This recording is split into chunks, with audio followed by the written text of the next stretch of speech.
And Yeah, you're going. okay. Welcome back to Shames Mountain. We are here with Thayna Healy, who's come to talk to us about teaching, well, coaching the mini races and all the different art forms she does. Hello. Hi. How are you today? I'm okay. How are you? I'm good. Yeah. Would you like to introduce yourself? Yeah, so I'm Thayna. I've been a part of the Shames Mountain Ski and Snowboard Club probably the longest out of a lot of people, considering my parents run the whole organization. So as like a little toddler, I just tag along with the big kids, and then as soon as I was 5, which was the youngest you can possibly be to be in club, I joined instantly. Was in the ski groups for many years there. Once I was 7, I was probably the youngest kid to be doing 2-day program that we have, so both Saturday and Sunday. Yeah, so I've been like hardcore into skiing. I was competing by the age of 4. I was competing provincially probably by like 11, I think. And then once COVID rolled around, that kind of shut everything down, which was really unfortunate because I was actually doing pretty good. But yeah, COVID rolled around and I decided I would rather take a coaching path. So I got all my coaching certifications, and now I've been coaching for the last 3 years pretty much. That's amazing. That is such a deep involvement in so many different ways in skiing and snowboarding. And I'm only 17, so if you put that into perspective, it's a lot. So you're 17, but you've really been skiing for about 15 years. I've been skiing since I was 21 months old. 16 years. So as soon as I could walk, they slapped me on a pair of skis and went, off you go. And what's kept you in it? Honestly, it's such a big aspect of my life. It's something I'm always going to be a part of. I think I realized that at a very young age with my parents' involvement with skiing and like my dad's involvement in skiing. It's really inspired me the entire time. He really wanted me to be like a big competing athlete and was going to do all these competitions and stuff like that. But for me, that wasn't really the route I wanted to take. I love the coaching aspect. I love just teaching kids something they have never even considered before, and you work with them for a few hours and then suddenly they can do all these cool tricks or whatever it is that you're trying to teach them, and I love going through that process with them. I think it's awesome. That's amazing. Do you have any examples of any specific stories of kids you've worked with and seen that progression? Yesterday, yesterday, I was coaching my kids and I was trying to teach them switch skiing because it's not a very good snow year. So I was like, okay, we're gonna be on the groomers today. Let's work on our switch skiing and get you guys doing 180s. And they're all like, no, this is terrible. We hate switch skiing. We can't do it. I'm like, okay, well, here's some tips. And we worked through it for a few hours. And by like lunchtime, they're like, we can do 180s. This is awesome. This is great. Let's do this more. I'm like, see, you guys just gotta try, right? And forgive me, I am a snowboarder. What is switch skiing? It's just skiing backwards, essentially. Oh. Yeah. So when you're doing tricks like a 180, it's just a full rotation. So you're skiing forwards, complete full rotation, and then you're landing backwards, and then, yeah. A lot of people find it really difficult because I think it's quite daunting to be in that position. But it's actually a lot easier than you think. Once you just kind of get over the mental block of it, it's actually quite simple, which is one of the things I really love about skiing. None of it's actually physically difficult. It's just the mental aspect of it. You have to mentally get over the fact that, like, yes, I can do this. And then as soon as you have that, you can pretty much do almost anything skiing wise. I mean, bigger stuff, But however, smaller things, it's all achievable. That's really cool. How do you go about teaching that mental game to kids? It's a challenge. Usually, it depends on how the kids learn. Each kid learns differently. Some of them like to learn through drills, and most don't. But some do, and that works for them. Others, you have to like trick them in a game somehow to do it. Others, you just have to repeatedly do it over and over and over and over and over and over again for them to get it. Because they want to, but they just have to get over the fact that they can, right? Oh, that's cool. Yeah, so it depends on each kid. You have to figure out how they learn and what way you can best support them in their learning. That actually helps them achieve their goals.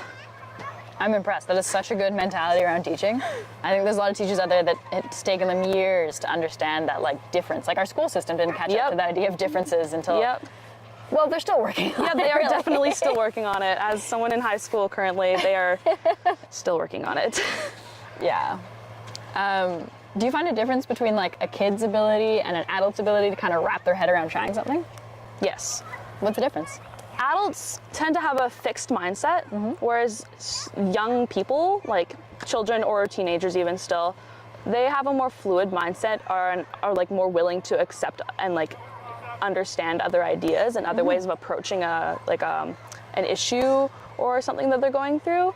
So like some of the kids, I have an athlete, for example, she has hip dysplasia. So one of her legs is shorter than her other leg, which can be difficult for her sometimes. So going through and like asking her, hey, which leg are you pushing off to do this 180? Are we maybe switching other legs to see if that makes it easier for you?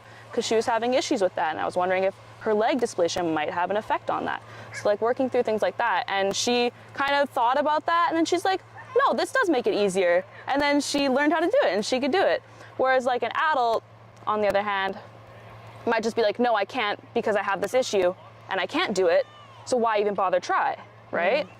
Where the kid, she's more willing to try and try to figure that out. That's very cool. How do you find, so you spend all this time on the hill.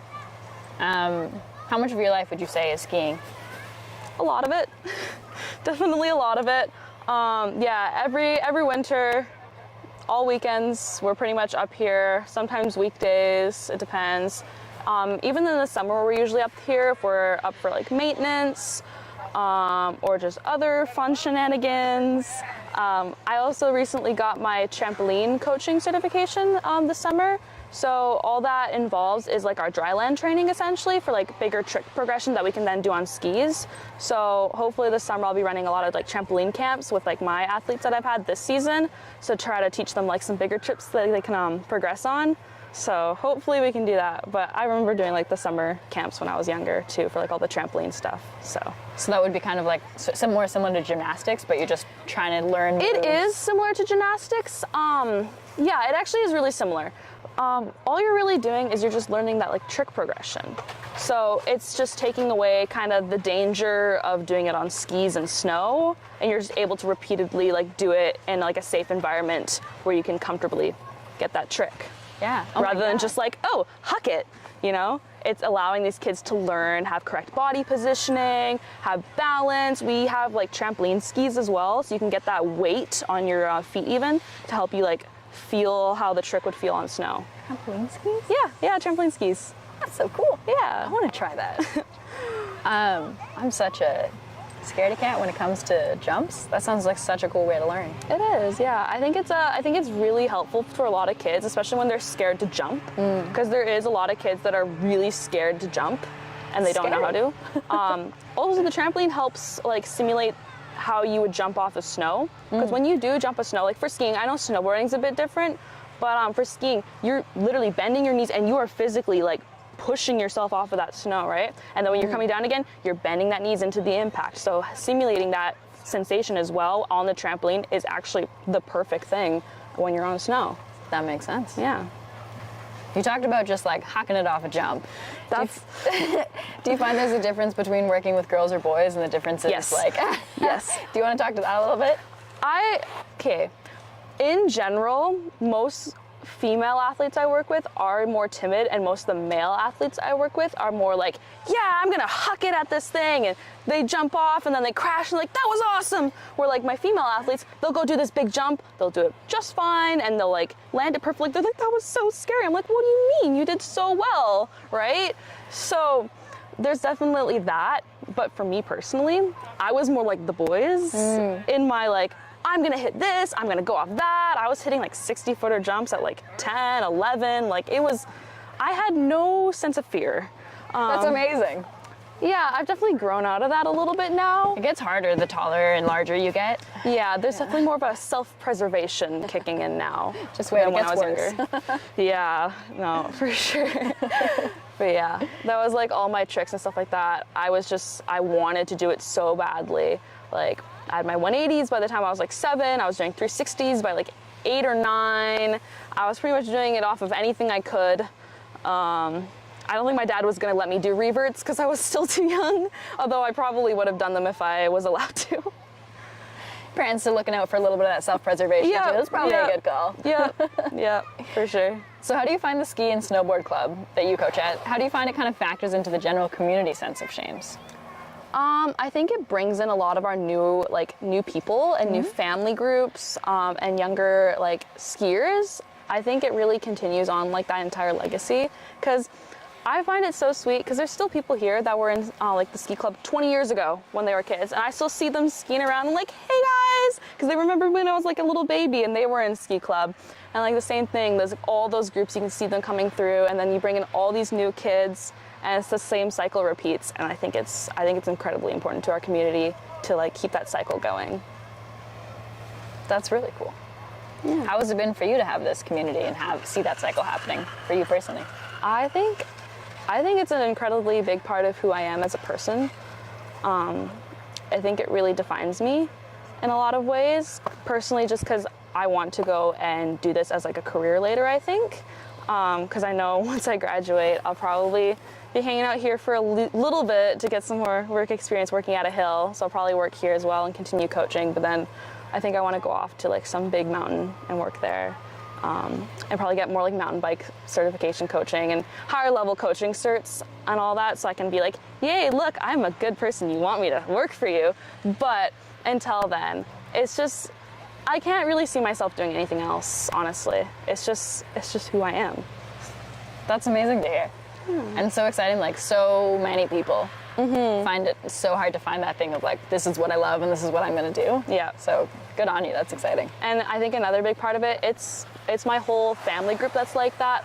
All my friends ski.